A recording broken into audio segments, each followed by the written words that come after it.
사도신경으로 우리의 신앙을 함께 고백하겠습니다. 나는 전능하신 아버지 하나님 천지의 창조주를 믿습니다. 나는 그의 유일하신 아들 우리 주 예수 그리스도를 믿습니다.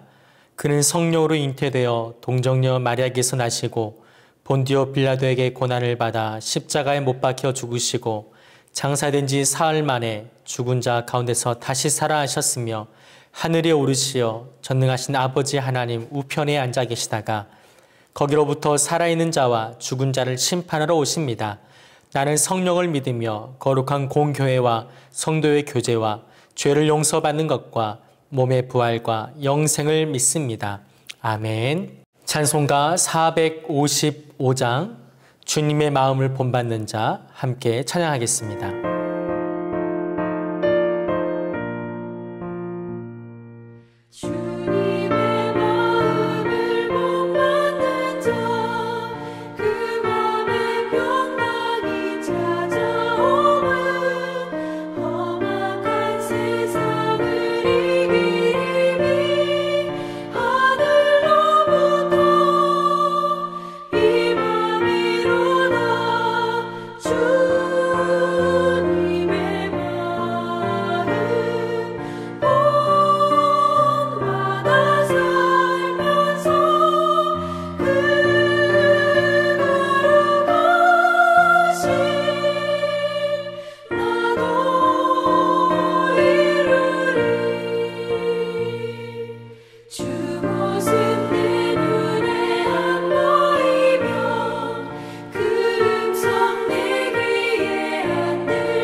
우리에게 주시는 하나님 말씀은 마가복음 5장 21절에서 34절 말씀입니다. 마가복음 5장 21절에서 34절 말씀입니다. 우리 한 목소리로 함께 봉독하겠습니다. 예수께서 배를 타시고 다시 맞은편으로 건너가시니 큰 무리가 그에게로 모이거늘 이에 바닷가에 계시더니 회당장 중에 하나인 야이로라 하는 이가 와서 예수를 보고 발 아래에 엎드리어 간곡히 구하여 이르되 내 어린 딸이 죽게 되었사오니 오셔서 그 위에 손을 얹으사 그로 구원을 받아 살게 하소서 하거늘 이에 그와 함께 가실새 큰 무리가 따라가며 애워싸 밀더라. 12해를 혈루증으로 알아온 한 여자가 있어 많은 의사에게 많은 괴로움을 받았고 가진 것도 다 허비하였으되 아무 효험이 없고 도리어 더 중하였던 차에 예수의 소문을 듣고 무리 가운데 끼어 뒤로 와서 그의 옷에 손을 대니 이는 내가 그의 옷에만 손을 대어도 구원을 받으리라 생각함일러라. 이에 그의 혈루 근원이 곧 마름에 병이 나은 줄을 몸에 깨달으니라.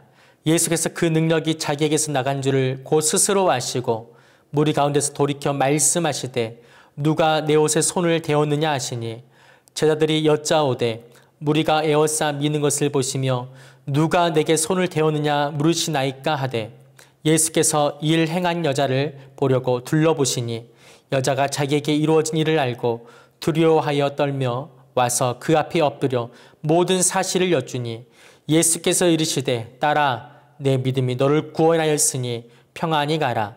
내 병에서 놓여 건강할지어다. 아멘. 이 새벽에 하나님의 귀한 은혜가 우리 가운데 충만하기를 소망합니다.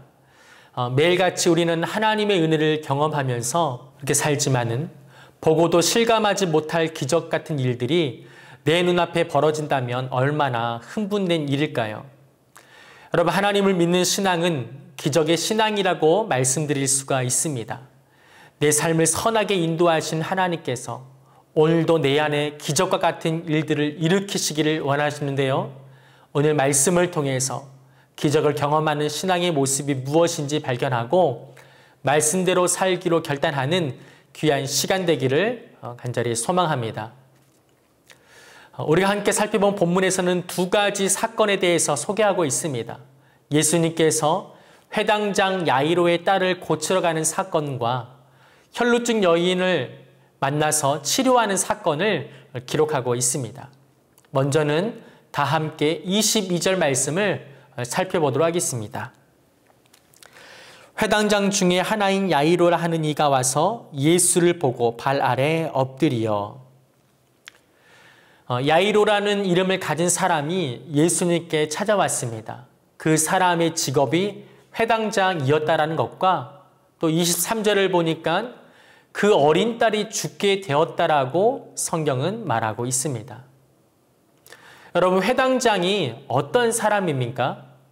회당장이란 당시 유대 사회에서 회당 안에서 진행되는 모든 예배를 인도하고 예배 질서를 유지하는 사람을 가리킵니다. 따라서 사회적으로나 종교적으로 상당히 존경받는 지도자의 신분을 가진 사람인 것이죠. 그런 그에게 문제가 있었습니다. 다름 아닌 자신의 어린 딸이 죽게 되었다라는 것이죠. 성경은 그 딸이 무엇 때문에 사경을 헤매게 되었는지에 대해서 언급하고 있지는 않지만은 다만 자식을 둔 부모의 마음이 다 그렇듯 회당장 야이로는 예수님의 발 아래에 엎드려 자신의 딸이 살 수 있도록 또 도와달라고 간절히 요청을 하고 있습니다. 생각해보면 이러한 높은 지위의 신분을 가진 사람이 자신의 어린 딸이 죽게 되었을 때 종을 보내지 않고 자신이 직접 예수님 앞에 엎드려 요청했다는 것, 그것도 많은 사람들 앞에서 예수님의 발 아래에 엎드려 간절히 구했다는 것은 하나님의 은혜를 구하는 자가 얼마나 더 겸손해져야 하는지를 우리에게 알려주고 있다는 것이죠. 여러분, 야이로가 예수님 앞에서 보여주었던 그 겸손한 자세는 지위 고하를 떠나서 하나님 앞에서 우리 모두가 가져야 될 참된 신앙의 모습임을 여러분 깨달으시길 바랍니다. 야고보서 4장 6절을 보면요. 그러나 더욱 큰 은혜를 주시나니 그러므로 일렀으되 하나님이 교만한 자를 물리치시고 겸손한 자에게 은혜를 주신다 하였느니라. 아멘. 여러분, 하나님은 겸손한 자에게 은혜를 베푸십니다. 저와 여러분이 하나님 앞에 더욱더 겸손한 신앙 되기를 간절히 소망합니다. 회당장 야이로의 간청에 의해서 예수님은 그 딸을 고치기 위해서 발걸음을 옮기셨습니다. 그런데요, 그때 또 하나의 사건이 시작됩니다. 예수님께서 많은 무리들과 함께 지나가시는데 혈루증을 앓고 있는 한 여인이 예수님의 뒤에서 옷자락을 만졌다라는 것이죠. 성경은 그 여인에 대해서 어떻게 소개하고 있습니까? 오늘 본문의 말씀 25절과 26절을 다시 한번 살펴보겠습니다. 12해를 혈루증으로 알아온 한 여자가 있어 많은 의사에게 많은 괴로움을 받았고 가진 것도 다 허비하였으되 아무 효염이 없고 도리어 더 중하여졌던 차에 12년이라는 길고 긴 세월을 혈루증으로 고생하며 괴로워했던 한 여인. 이 병을 고치기 위해서 많은 의원들을 만나보고 많은 재물들을 드렸지만은 아무런 효과가 없었다라는 것입니다. 그리고 그 병은 중하해져서 몸은 점점 더 나빠져 갔다라는 것이죠. 삶의 소망이 하나씩 사라지고 이젠 더 이상 아무것도 할 수 없다라는 생각이 되는 그 순간에 혈루증 여인은 한 가지 소문을 듣게 됩니다. 그것은 예수님이라는 분이 많은 사람들의 병을 고쳐주셨다라는 것이었습니다. 사실 그 여인은 예수님께서 다른 사람들의 병을 고쳐주신 일들을 직접 목격하지는 못했습니다. 본 적은 없고 듣기만 한 것이죠. 그러나 손만 들었지만 예수님의 옷에 손만 대어도 내 병이 나을 것이라는 믿음이 그 자기의 그 마음 가운데 싹트기 시작했다라는 것이죠. 그래서 그녀는 자신의 아픈 몸을 이끌고 많은 사람들에게 둘러싸여 계신 예수님께 나아가게 되었습니다. 쉽지 않은 일이었겠지요. 힘겹게 다가서서 자신의 손을 내밀어 예수님의 그 옷에 손을 대었습니다. 그러자 그 즉시 혈루 근원이 마르게 되었습니다. 십수년간 자신을 괴롭히던 그 질병으로부터 자유롭게 된 것이죠. 그녀는 그 순간 건강을 되찾게 되었습니다. 여러분, 혈루증 여인을 괴롭히던 그 문제가 예수님을 통해서 단번에 사라지게 된 줄 믿으시길 바랍니다. 예수 그리스도 안에 능력이 있음을 기억하시기를 바랍니다. 여러분, 우리가 살펴본 두 사건의 공통점이 무엇인지 알고 계십니까? 회당장 야이로가 예수님 발 아래 엎드려서 딸을 고쳐달라고 간청했던 사건, 또한 혈루증 여인이 자신의 병을 고침받기 위해 예수님의 옷자락에 손을 대었던 사건, 그것은 바로 그들에게 믿음이 있었고 그 믿음대로 움직였다라는 것입니다. 야이로는 자신의 딸이 살아나기를 기대하는 마음으로 예수님께 찾아와서 간절히 요청했습니다. 혈루증 여인도 구질구질한 이 질병으로부터 치료될 것이라는 믿음이 있었고 인파를 헤치며 예수님께 가까이 나아가 그 옷에 손을 대었습니다. 믿음이 있었고 거기에 행동도 있었다라는 것이죠. 그때에 놀라운 기적이 일어나게 되었습니다. 여러분, 우리 자신이 어떤 문제에 맞닥뜨려 있느냐가 중요한 게 아닙니다. 그 문제가 가벼운 것이든 아니면 내 삶을 송두리째 흔드는 문제든 그것은 그리 중요한 게 아닙니다. 또한 12년이든 20년이든 얼마나 오랫동안 묵혀둔 문제인지도 중요한 게 아닙니다. 다만 나에게 그 문제를 바라볼 때 믿음이 있는지 또한 그에 따른 행동도 있느냐가 중요한 것입니다. 야고보서 1장 22절 말씀에 이런 말씀이 있습니다. 너희는 도를 행하는 자가 되고 듣기만 하여 자신을 속이는 자가 되지 말라. 아멘. 말씀을 듣기만 하는 자, 행동하지 않는 자는 자신의 믿음을 속이는 자라고 야고보 사도는 우리에게 말해주고 있습니다. 여러분, 오늘 본문은 우리에게 말합니다. 믿음이 있느냐? 그리고 그에 따른 행함도 있느냐? 저는 우리 모두가 어떤 상황 속에서도 믿음을 잃지 않기를 바랍니다. 더 나아가 그 믿음대로 움직일 수 있기를 바랍니다. 그리할 때 하나님의 놀라운 기적이 우리의 삶 가운데 경험되어지는 것입니다. 여러분은 어떤 믿음을 가지고 있으신가요?